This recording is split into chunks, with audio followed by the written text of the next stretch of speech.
Well, it's Friday. Nothing I can do about it, but it's Friday. And here she is, Miss America.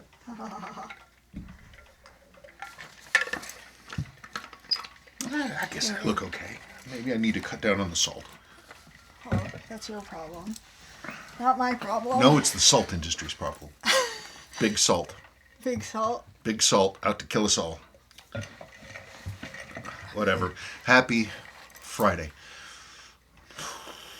What? It's just been a crazy couple of weeks, and I got all these gigantic projects that are up against the time to do them line and all this big work, and it's everybody's like, where's my stuff? And I'm like, I'm sorry, we can stop doing this. No. I'm happy to do this, but we've got some breathing space, and so we should be okay. The next week or so, I'm just gonna work on the big projects. What are you gonna do on Monday? Monday's Work? the big day. What, Sadie's birthday? She's gonna be 13. I guess at some point I'm gonna have to go get her sushi and willow pies. Yep. Australian pies. They're delicious. They're Surai. Oh, our neighbor and her baby. And her incredibly cute baby boy. He's unbelievably adorable. Yeah. Well, anyway, it's Friday. Here we are. Yeah. Yep. Sadie's going to be 13. Yeah. She's already acting like it. This morning she was like, I shouldn't have to go to school because it's almost my birthday. And I'm like, you get your birthday off. It's what? Why? What's Monday? Martin Luther King Day. Oh, right. So she gets to lie around and play Apex till her eyes bleed. She's going to have a great day. Yep. Okay, well, let's do wrist check. So, wrist check. You go first. Okay.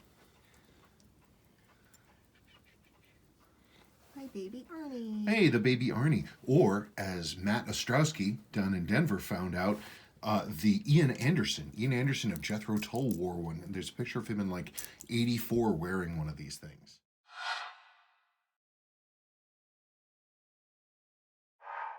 I knew I was like, something tells me I should wear my baby Arnie, and I can't remember why. Yep, it's true. Matt Ostrowski found the photograph, and I'll insert it after this clip.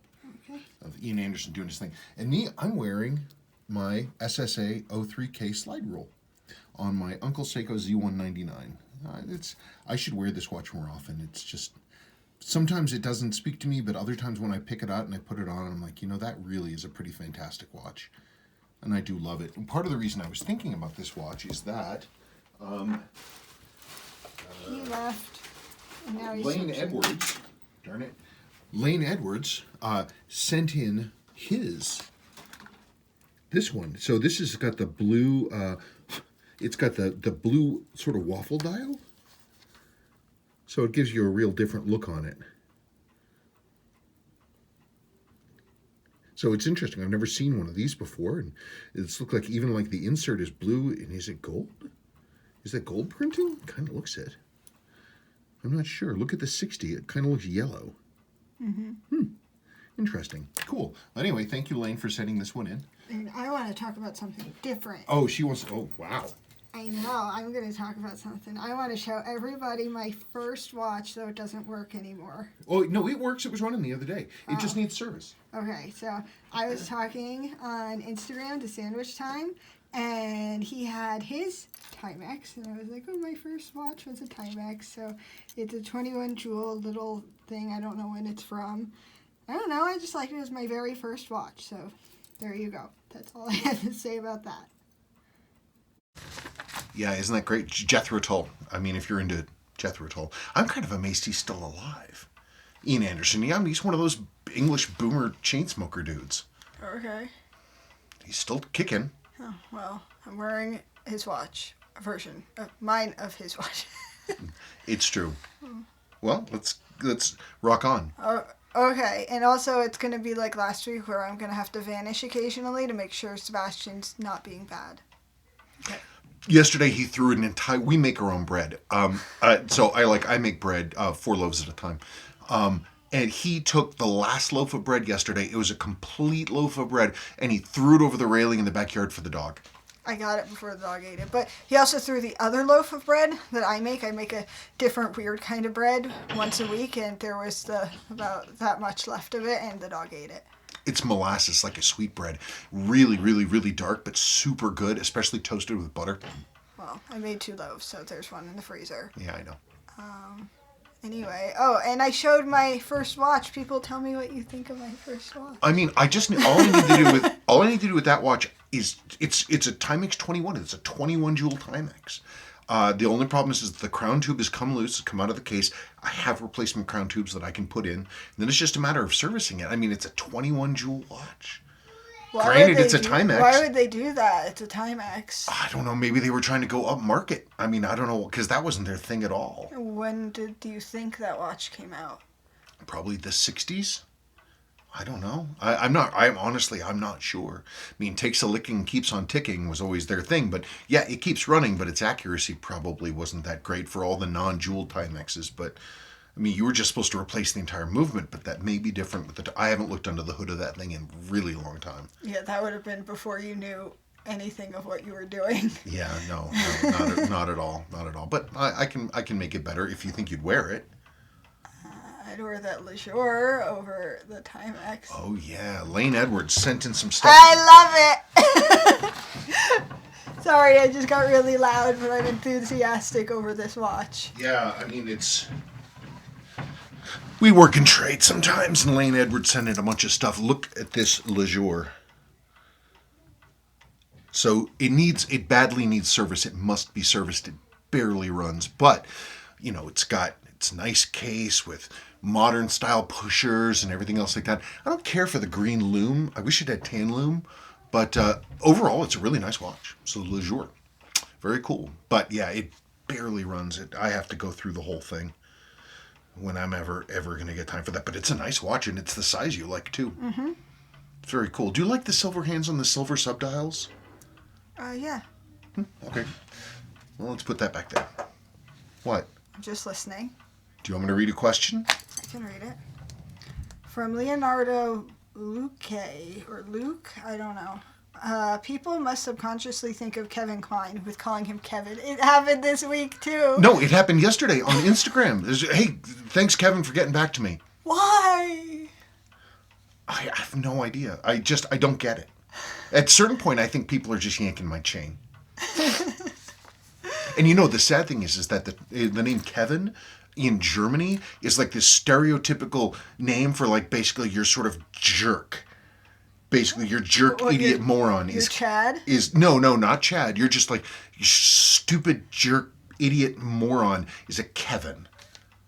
Okay. In Germany. Well, we're not in Germany, so. If somebody's watching us in Germany, we are. Oh, I'm sorry. From Priyen Mystery. People look at me like I'm a freak, but cheese and coleslaw in a sandwich is a stellar combo. Tuna sandwiches, on the other hand, are the devil's work. Are you kidding? A tuna melt? Yummy. Oh, they're so good.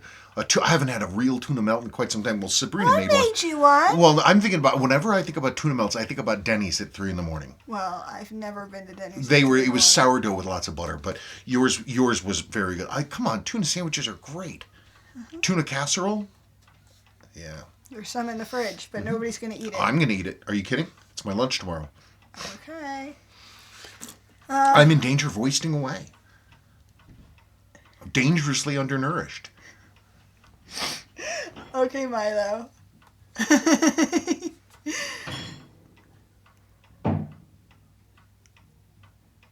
don't know what he's doing. From Rob, my favorite vegetarian sub is a Vietnamese sub. In the old days, it was just a few places local, but now it's all about Vietnamese subs for the past few decades. Banh Mi sub, according to James Duffy's Sandwich Time channel. I've never heard of it. I never. A Banh Mi sub. Okay, we'll have to look and see if it's everywhere. I've never even heard of it. No, I've never seen. Yeah, what's our Vietnamese population here? Low. Low. We don't have it. It's not like California. No. Okay. From Mike D. Sabrina, I feel your pain. As a teenager, I'm 32. So am I. I had braces for roughly 2 years. I had them for 5. Rubber bands and all. Spencer, that MM300 looks great on that rubber strap. Oh, thank you. I have it somewhere. I love the way it looks. In fact, and I'm going to show it in a little segment I have coming up about making the little spacer diddlies. Why don't you keep talking so I can drink? Yeah, no, I love it. I'm always. I don't like big heavy straps or big heavy bracelets. They just make me feel like my hand is suffocating, and so I try to go with the smaller ones. Then I've got that spacer trick, and it worked great. From Seiko, my ears aren't plugged and I still can't hear my wife talking to me. I was talking, he was in bed and I was talking to him. I can't hear it at all. No, you could hear me at that point. It happened yesterday. I was talking about your cat. Oh, piddly pants? Yes, piddly pants. I was talking about Kraken and you were busy looking at your phone, not even aware that I was speaking. Problem is that we've been really sick, and my high range hearing is still kind of jacked up. Anyway, somebody replied to that comment saying, "Couch time for you tonight." From James Duffy, the Sandwich Time channel is not all sandwiches. In fact, it's 50% sandwiches. Thanks for answering my questions. Keep up the great content. I did notice on your Instagram feed, James, that you have alternated perfectly. So it's sandwich watch, sandwich watch, sandwich watch, onward and onward. Okay. I didn't notice that. You know, James, how about an idea? I mean, you asked us our favorite sandwiches, and I named one from a local place here, BB Pickle Barrel. If you go online and look at their menu, it will tell you all the things that are in it. Maybe you should somehow make one of those and then try it. That's a good idea. From Aaron Pederini. If my Googling is correct, the articles published are to believe Cevert wore a 1970 notch case and proof blue dial Seiko 6139-6000. Okay, and I have a whole segment about this.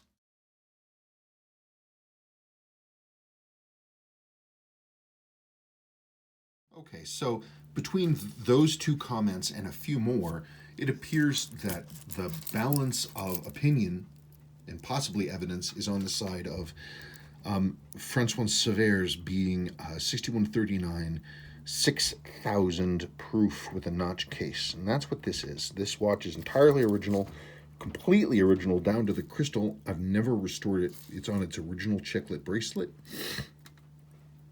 Yeah, I've never restored this watch. I've never done a thing with it. I've had it just like this for all these years. So one could say that this is a Francois Cevert. Ugh, these stupid chiclet end links, they always are rattly and weird.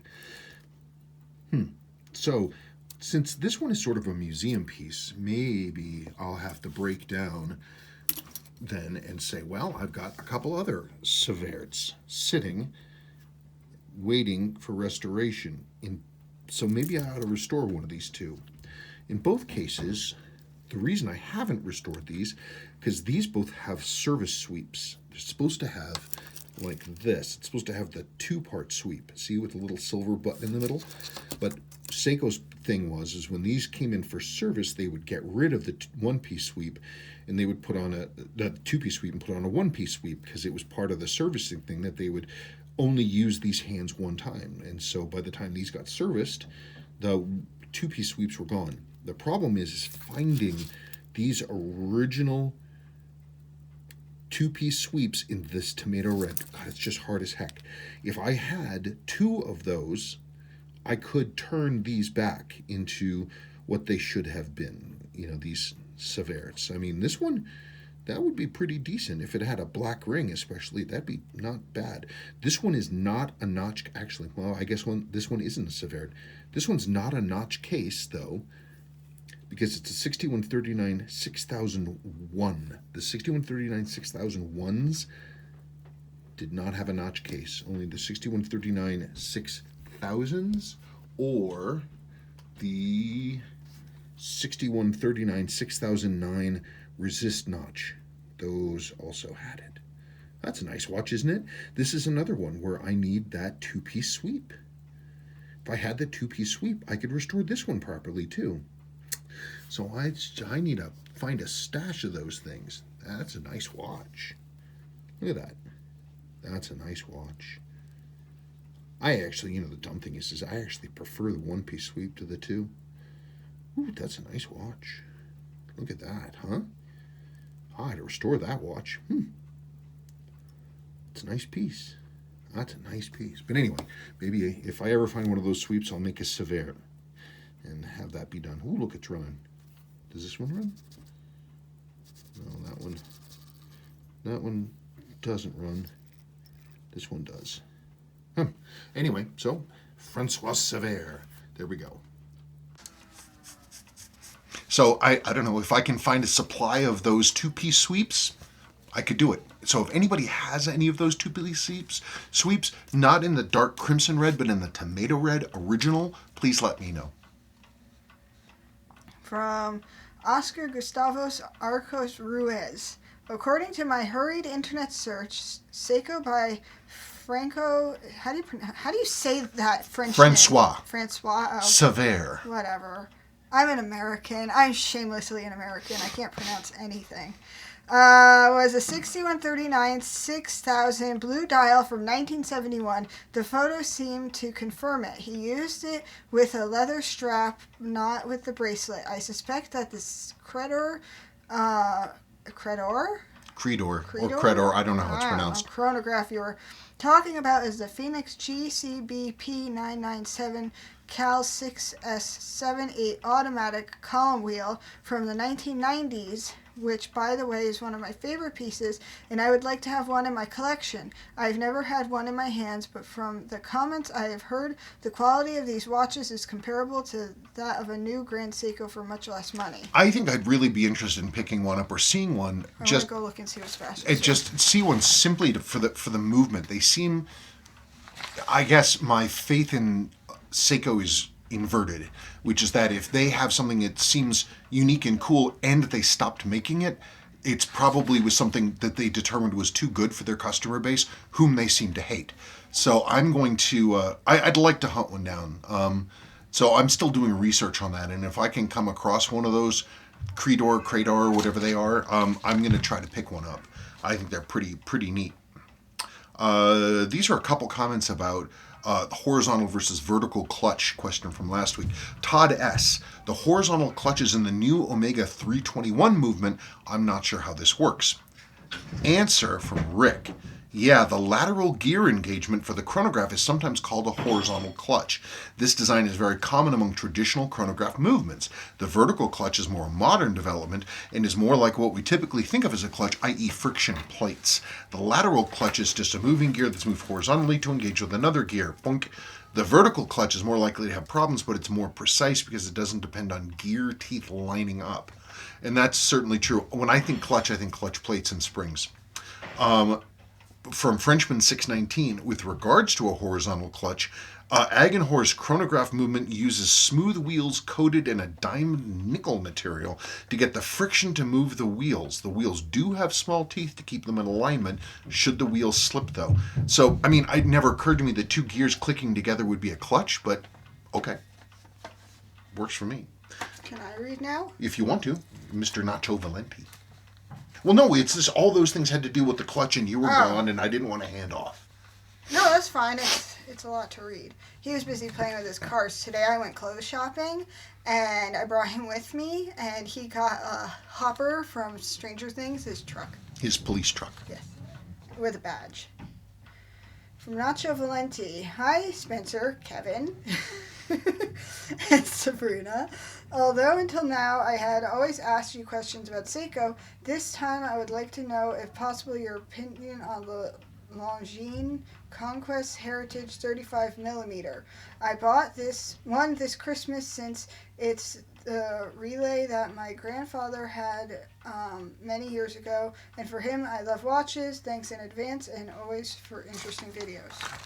I had to actually go look that up. Here's a photograph of one.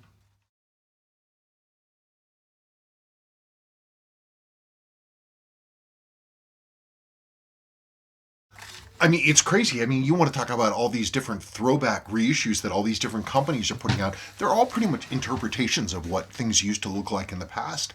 They weren't a slavish one-to-one reproduction. Except in this case, man, 35mm, and it looks in every way like the old watches. This old kind of case, made with solid gold, Donfil hands with a single little loon stripe. I mean, admirable throwback.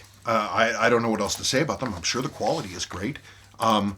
I mean, they're small, but I mean, the originals were too. So hats off to Longines for being very, very serious about one-to-one reproduction. They have a giant machine in the middle of our yard. Yeah, no, I know. The dudes are back with for putting in the internet, and they have parked literally a gigantic machine in them. I hope they didn't run over my tree. How'd they get it in our? Did they run over our? They must have run over our bushes. Well, I'll check later. I hope they didn't run over our tree. I really hope they don't. I've been trying to grow that tree for Yeah, we years. have a locust tree, and it's in terrible soil, and it took until last year for it to grow, and I don't know if they ran it over. I'll go look in a bit, and when we're done with this. Okay. Okay, from RC1776. I picked up a pen tube trick a few years ago from you, and it's awesome. Even better, though, is that I got my new old sprocket yesterday, and it's awesome. I get why you like yours so much, but I'm a link short on the band. Do you have any spares? Please let me know. Thanks, Spencer. I don't. I'm sorry. This is my bracelet, and it is. I have maybe half a link to spare, so I don't. Apparently, it used to be not hard to find these bracelets. I can't find them at all anymore. None of my suppliers have them, and extra links, while would be nice, I just don't have one. I'm so sorry. What, do you want to go out and look? Why don't you go out and look at the tree and I'll No, because I don't like dealing with workermen. They'll be like, so? You want fast internet? Then tough. I know. I don't think they drove over our bushes. What in the heck are they doing? I don't know. Is he painting something or drilling something? Ah, shoot. Okay. Here's from Michael Sands. Michael. No, S Maya 02. S Maya 02. Sorry, not Michael Sands. Hi, can you teach us how to make those spacers? Great videos. Thanks a lot. Well, you're welcome about the videos. Yes, I have a video about how to make the spacer. Well, thank you. I'd love to take credit for the little cut spacers thing, but that was all Jonathan Kutch, Sweet Freak. He's the guy that came up with that idea. So I like the way this looks a lot on this. I mean, this is a 19 millimeter chocolate bar, Willard chocolate bar, and obviously these are bigger than that. So you've got to have a thing where the things slot around. It's really, really, really, really simple. All you do is get yourself a ballpoint pen like this one, which no longer writes for some reason, and then you've got this right here, this section. I mean, if you're really doing it right, you'll find an old ballpoint that has been that has had most of the ink out of it. But okay, so I'm going to be really cheesy here. I don't want to cut this. So basically, you're just going to take an X-Acto blade, and you're going to cut off a very thin layer, and you just slowly. You don't want to push too hard, because I have found that what happens is it'll sort of shear off, and then you want to cut it. By cutting it at an angle, you actually are cutting it straight, and then it flies off into creation somewhere, and I have no idea where it went. Okay, well let's make another one. Again, so it's got to be pretty thin. You don't want to make it like thick like this, or even a full millimeter. You want to go a little bit. You're just pulling up some of the slack, not a lot. Okay, there we. Come on. Okay. This time, let's prevent it from flying off into space. I'll find that other one at some point. Anyway, there it is. I mean, that's not a great job because I wasn't looking at it super closely, but basically you cut, 4 little rings like this, and then they go over the ends of the spring bars, and that's it. And it's great. And if you use the clear ones, they're more or less invisible. You can't see them unless you really look at them. Visually, it works great. Okay, Sabrina's checking on things and looking at that stuff. Million worker men hanging out in the front of the place and doing stuff. Okay, this is from Michael Sands. Another fun video, thanks. You're welcome. Question for next week. Do you have any hands-on experience with Seiko's Y035 bracelet? It kind of looks similar to the Z199, but used folded links instead of solid. I think it might have been an OEM bracelet option for the early 7002 divers in circuit markets. Not sure about that, but I do like the way they look and was wondering what thoughts you had on them, if any. Maybe a recreation update if it could be Uncle Seiko's next project. Here's a picture of that.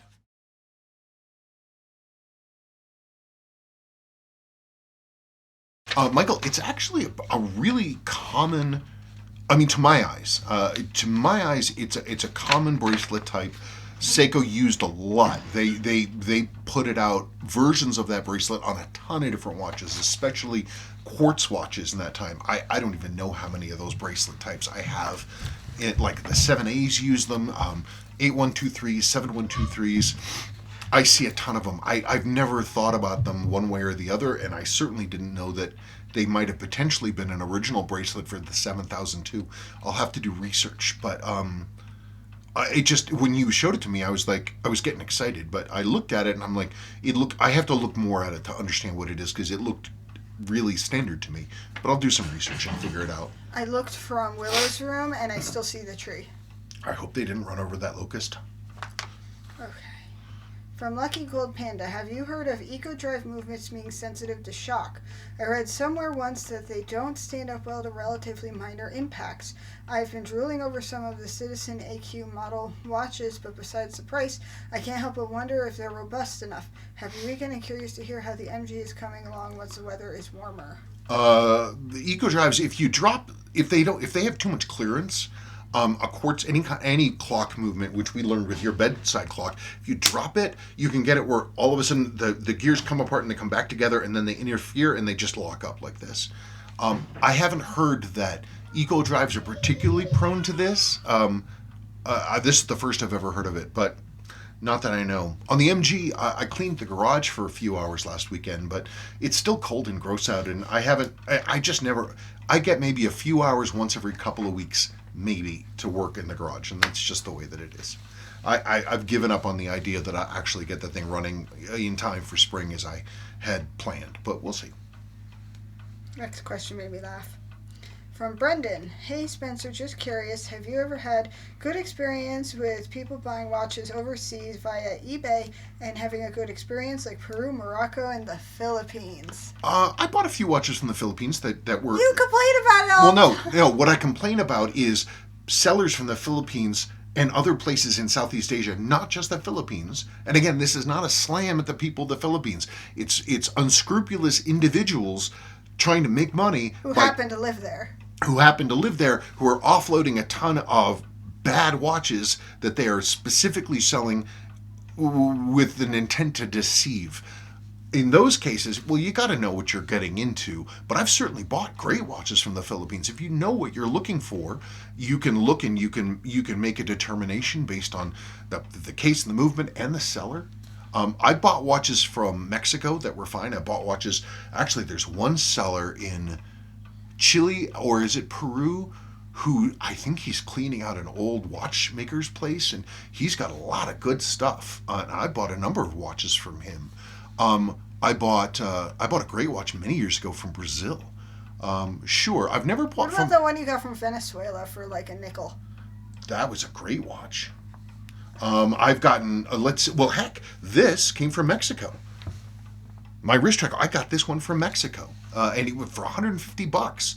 I bought from Egypt once. I have bought from Thailand once or twice. I bought a lot from Japan. Almost nothing from like Germany. No. From the UK, almost never. How are they getting out? Are they rolling over that bush? No, they're rolling through them. Did they run over my hedge? No, it fit perfectly. Wow. And the tree's fine. Well, that's good news.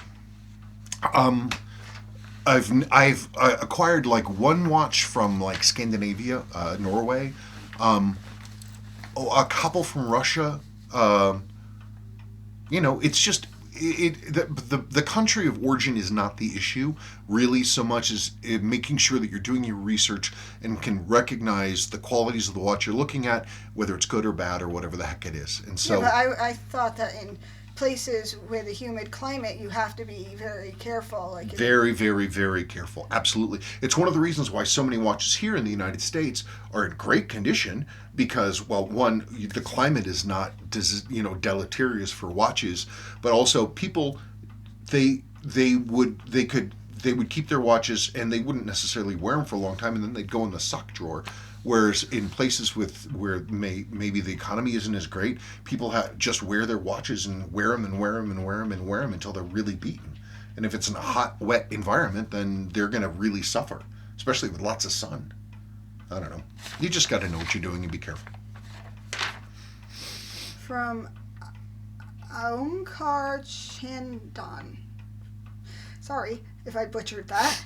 Great watch, not as great as your Clint Eastwood. Love this era of subs and SDs. He's talking about my 16610, which just left today. Went to San Francisco, but I still have the root beer. Does it have flowers in its hair? No, it doesn't. It doesn't. But this is a beautiful watch. It really is a beautiful watch. I was sad packing up my sub and selling it, but it's. You have another one. Yeah, but that one had everything, had all the paperwork. It's fine. I'm going to not regret things. It's okay. Let's move on. Then why'd you put that question in? I don't know. Because it gave me a chance to show off the root beer. Ah. See? There it is. Isn't that a watch? That's a watch. Come on, rock on. Okay. From Martin Hunistek. Martin. What? It's an old television show, Martin. Okay, go on. I need Seiko to produce similar watch again. Looks like an SKX, but quartz perfect for me. Oh, he is talking about a 7548. Well, there's 7548s. I mean, Seiko doesn't really make them now, but there are a lot of 7548s in the world. You could find one, and they're great watches. And if they're serviced, they are bulletproof. They're better than anything made today in terms of quartz, and they're still not terribly expensive. So look for a 7548 and pick one up, and you'll be all set. From Watchnut. I've just bought an SKX 007 from 1996 in great condition with box and papers from its original professional diver owner. It's not working, unfortunately. Is it worth having the movement serviced or just swapping it for a new one? It's not working at all? Could water have gotten in it? I mean, maybe. You can get 7S26 movements are pretty plentiful on eBay, new old stock. They're going to be like the C movements later, but I mean, you can get one and drop it in. I think you can get them for, under $100. They're pretty cheap. And if you are comfortable doing that, you could just swap it out and then off to the races you go. Shovels. Are they digging up our front yard now? I don't know what the heck they're doing. I see dirt. They're filling up a bucket with dirt. Sorry that we keep talking about what's happening outside our window. Maybe they dug a hole and they have to fill it. Well, I think they're running wires and stuff. Anyway. Okay, this is a long one. Is it? Yep, it's from RG. Hi, Sabrina, Spencer, and Kevin. Firstly, I can only agree increasing your prices will balance demand and supply, and you'll end up with jobs that truly matter the most to your customers. It's free money on the table for you. Not everyone will be able to afford it, but perhaps you could offer a spot each month at 50% off to those with a watch and major sentimental value that couldn't afford the full price, or something like that. Now to the questions. I have a fun series of quick Blitz questions this time. 1. Seiko 75... Wait. Oh, wait. Back up. He has a series of quick Blitz, like quick reaction questions? Like, boom, boom, boom, boom, boom. Like, this or that, this or that, this or that. Is he asking you or me? One of... it could be both of us, but I don't know anything. One of them is for... Okay, so let's hear the choices clearly. Okay. So speak up. Okay! Well, you don't have to yell. Seiko 7548 or SKXA movement? This is a Blitz. Come on. No, I know. I would. It's really hard to beat the SKX. It's a great watch. In terms of being a true like purposeful diver, honestly, the 7548 is a true tool watch. The SKX is kind of a ladder mix of like regular watch that can also be a diver. But I don't know. People will probably tell me I'm wrong. Rolex GMT or Explorer? Oh, that's tough. That's tough. I actually peeked at this question. I mean, there's an Explorer. That's beautiful, but like a GMT, you're asking me to choose between these two, more or less, because that's a GMT. What's mine? Yours is just a Rolex sub. This one has a 24-hour hand. Well, I'll pretend, because obviously we know my opinion on the root beer. I'll pretend that that's not those colors, and I do prefer the Explorer. The Explorer is It's pure classy. watch. If the two were on the table in front of me, I'd have to go with the Explorer. It's just a perfect watch. 6105 or 6309? I actually have a segment about this. Well, you got a lot of questions. This was the one, though, that I did want to talk about a little bit, because it's one I go back and forth about a whole lot. 6309 versus 6105. I think, from a functionality standpoint, the 6309 is a superior watch in just a lot of ways. You've got your screw down crown. It's got day and date. It's easier to. It's not that it's easier to work on, but it's a refined design of the same movement.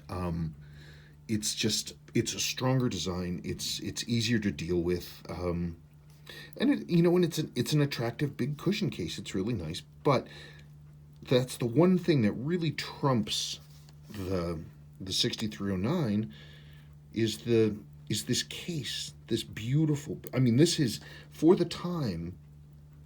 Seiko.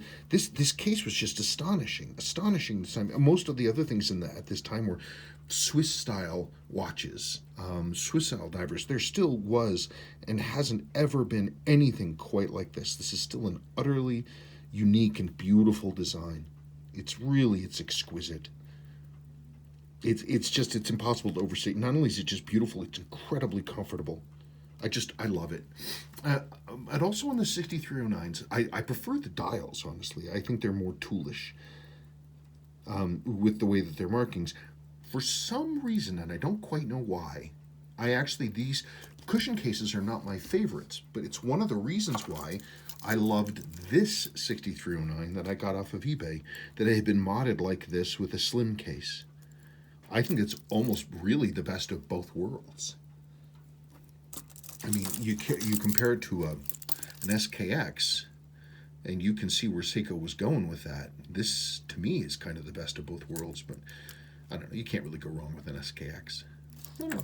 So, I guess it depends on if I want to, just chug around and be wearing a nice watch, there's this. I don't have to worry too much about it. If I want something that when I look at my wrist and I say, wow, look at that beautiful watch. It's this case with this asymmetric setup with the crown guard. Seiko did such a beautiful job with it.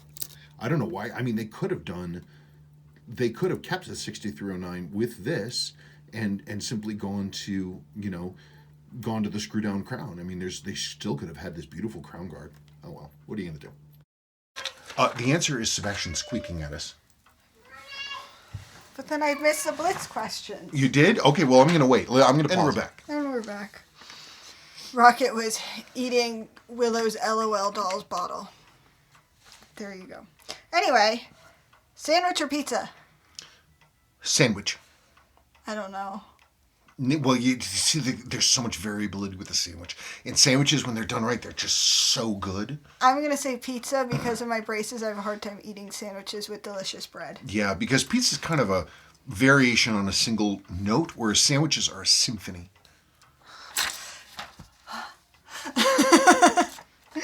Okay.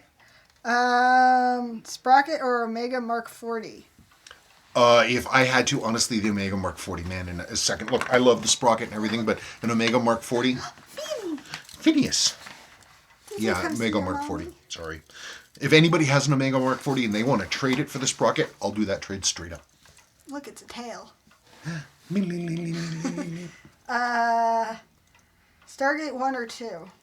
One, not even. There's nothing about the Stargate 2 that is an improvement. The Stargate 1, that's where it's at. The only thing that would make this better, and I've considered doing this, is putting a fully serviced new 6R15 in these, which I could do. And then I would get rid of this superior type crown with the slot in it, and then this would be a hand winder with hacking, and that would be aces. 62 MAS or Omega Railmaster. I say Railmaster. He says Railmaster.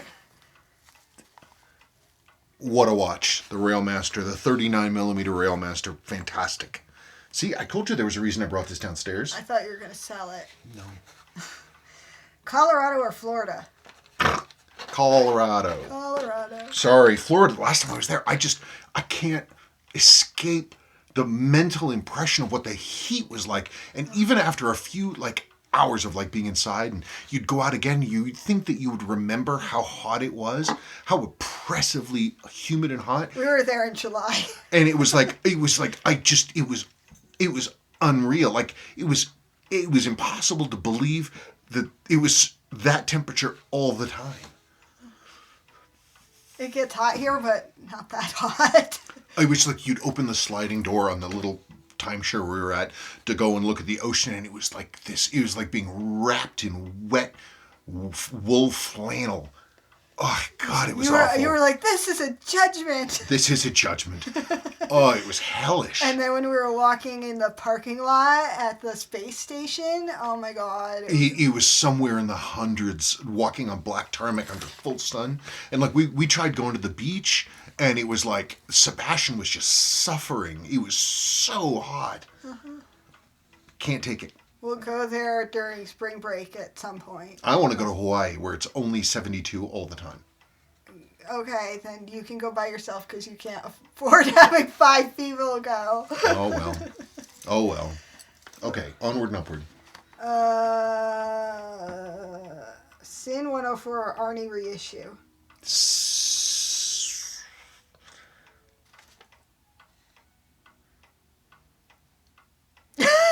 They're two entirely different watches for two completely different purposes. In terms of value, obviously the Sin 104 is worth a lot more money, but it's a dress watch. It's a dress watch that happens to have a dive bezel. The Arnie is an all-purpose watch. I don't know, man. That's tough. They're two completely different things. If I was tell you what, if I was going down to Florida, I take the Solar Arnie. There you go. Okay. Panda or Kakume? Panda. The Kakumes, I mean, I like them. Oh,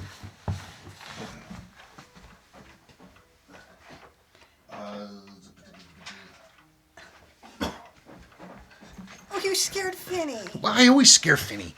I mean, I like the Kakumes, but there's something about the size and the wrist presence that just doesn't... Oh, I prefer Panda. Yeah, Pandas, they're really classy. Just picked this one up, actually. JDM, completely unrestored. You should see... Here, I've got a couple of pictures of this watch I'll put in. I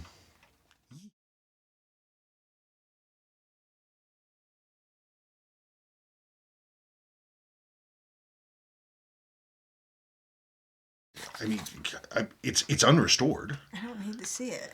Oh, I think you want to. Look, I mean, it's completely original. Look at the movement. Look at the movement. Ew. Don't you worry, though. I'll bring this one back to life. Okay, onward and upward. Okay, well, that's that for the Blitz questions. I thought they were fun. From Randy Allen. Hi, SNS. Hope you guys are feeling better and winter is loosening its grip. No, we're feeling better, but winter's still cold. I have a question about my recently acquired King Seiko 56267040, which I find really charming, but the problem comes when I put it on a time grapher and find it 274 seconds stay fast with the beat is 0 though. I did some reading online and find that there is a screw on the outside of the case between the lugs on the right side about 530. This screw is supposed to impinge on the balance springs, adjust or retard the speed of the watch. This sounds too convenient to be true, and I am hesitant to just start turning the screw to see what happens. Can you shed some light on the adjustment? Yeah, no, that's exactly what it does.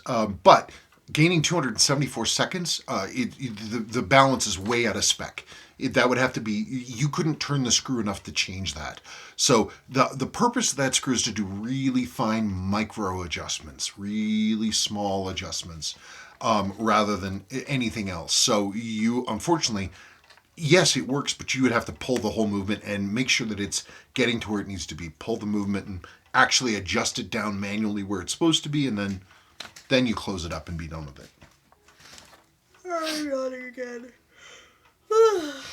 Okay, from a name I can't pronounce. Aristides, like. Aristides Lyconis? Oh. I'm sorry if I got that wrong. Hello, Spencer. How can I tighten up loose end links? I have an SKX that, after some years and a ton of strap changes, its OEM bracelets end links have become quite loose. I made a sequence about this. Tightening up end links. Okay, so I have a couple original SKXs here. The way you fiddle with any end link, basically, if it's the standard kind that has these little loops that go around the spring bar, what you want to do is you want to tighten up these loops. So what I do if I have one that's not really rattly. That one's not really rattly. Let's look here. Now you see I've tightened up all of these. Okay. That one's a little loose. What the heck? Okay, so let's open this up. What you do is you get in here, so you fine-tipped pliers, not ridged or grippy. These are smooth inside. And basically you go right here where that loop is, and you just pinch it a little bit. You just tighten it up like that.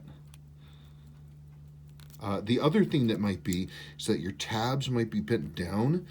What I usually do when I'm fighting with one of these things, old things, is I'll go and I'll bend these tabs in a little bit. You don't have to use your fingers. You could use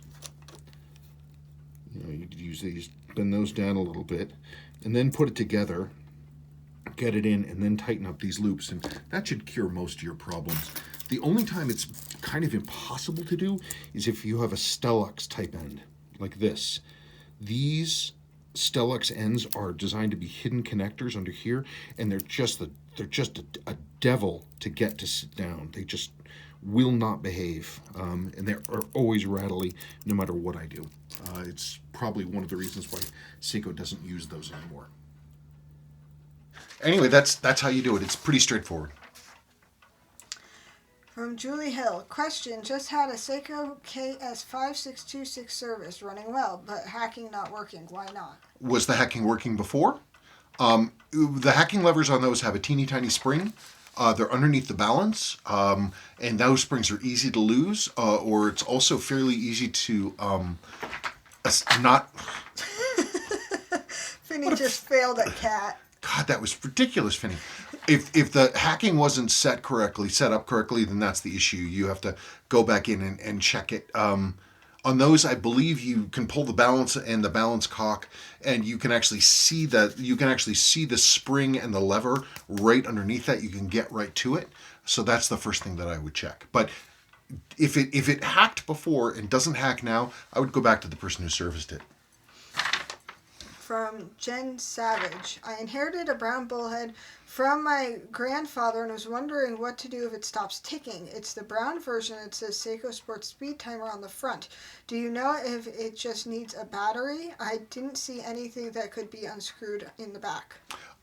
Congratulations on inheriting that watch. It's brown bullhead, a speed timer. Is it the loom? Well, it doesn't matter. The watches, it's an automatic mechanical. It doesn't use a battery at all. So the 6138s work in two ways. This is actually, let's look at this one actually. This has the same movement as your bullhead, except your bullhead is like this, okay? these, they wind themselves automatically as you move. It has a weight that turns around and it winds the watch. You can also hand wind the watch with the crown by turning it clockwise as you go. That's the way it goes. So if it stops ticking, wind it up and see if it starts going again. If it's stopping even though it's wound up, then there's a mechanical problem inside the watch and it needs service. But it's not a battery, and there's nothing inside that you could do to it that would make it better. But check that. Again, you should be able to feel the weight moving around. Like if you have the watch and you move it like this, you should be able to feel the weight shifting inside. And if you don't feel that, that's one problem. But even if that were the case, you still should be able to wind it and have it start running. So do that and get back to me and let me know. That's it. That's it. Now I need to decide if I'm going to make an anchovy calzone for dinner or not. I need to make one that's not so big. I guess so. Well, we've got that other pizza dough in the freezer too. Because, I mean, Sadie's probably going to want a calzone again. Probably. Which means we're going to need more dough than last time. Because everybody wants things customized. I don't know. I kind of think I want pizza. Well, that's fine. Sadie can do whatever she wants to. I just want to have enough dough left over that she can do what she wants. I put pineapple on my pizza. Oh, she does. She makes a Deadpool. If you remember, if you've seen the first Deadpool in the beginning, he has that pizza from the pizza guy, and it's olives and pineapple. It's surprisingly good. Olives and pineapple. It is surprisingly good. Yes. Well, I probably just shocked everyone that I put pineapple on my pizza. Well, you know, whatever. I like it. There's some pizza place in Scotland I saw somebody complaining about. They put slices of kiwi on their pizza. I'm like, no, that's a bridge too far. Yeah, I don't think that would be very good. Yeah, I don't think so either. That's it. Okay, folks, we'll have a happy weekend, and I don't think I'm going to get anything done on the MG this weekend, or in fact, any other weekend ever. Well, it's your daughter's birthday. We have to go get her cake on Sunday.